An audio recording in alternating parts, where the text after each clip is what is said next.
Okay, so let's take a look at an accessible PowerPoint and take a look at what's a little bit different from Microsoft Word. There are some things that are going to be the same, and we're not going to cover that here. What we're going to do is touch on some of the things that are different in PowerPoint.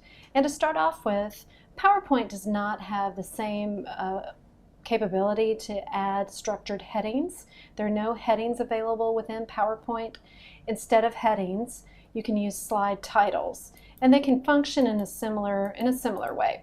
So it's very important that each slide has a unique slide title. This will allow a user of a screen reader to easily find their way around and identify where they are. It will help all users better access the information on your slides. So that's one of the key features of an accessible PowerPoint, unique slide titles.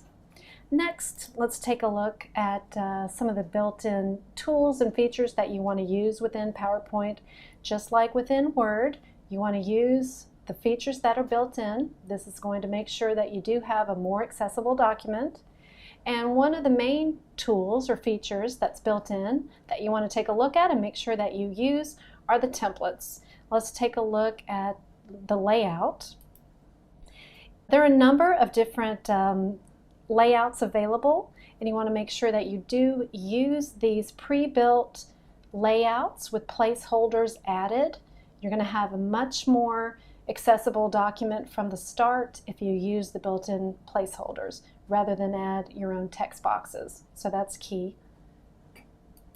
All right, next, something that's a little bit unique on PowerPoint slides are you may have a number of different objects. Using the placeholders is going to help you eliminate that to some extent, but you probably will have a couple of different objects, and you want to make sure that you are thinking about the reading order and that you're checking that. And there are a couple of different ways to do that. First of all, the first thing that you want to do is use your tab key, and you can just tab through the items on your slide. And I only have 2 items on this slide, but it shows me the order. So that's the first thing I do want to check. Next, if I needed to change the order, I can do that by going to the drawing section and bringing out the selection pane. So I click on Arrange, I choose the selection pane, and it shows me the order of the objects on the slide, beginning with what is listed at the bottom.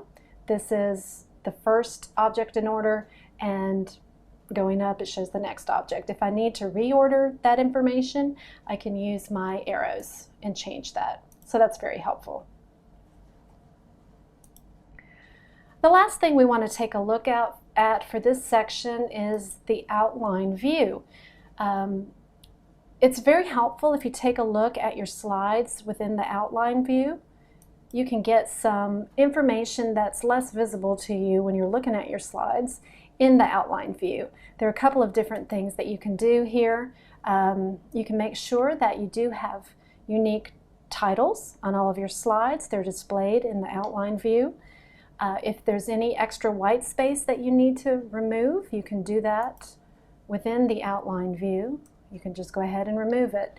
So this is an excellent way for you to double check all of your slides before you finalize your project, before you export it over to another format such as PDF.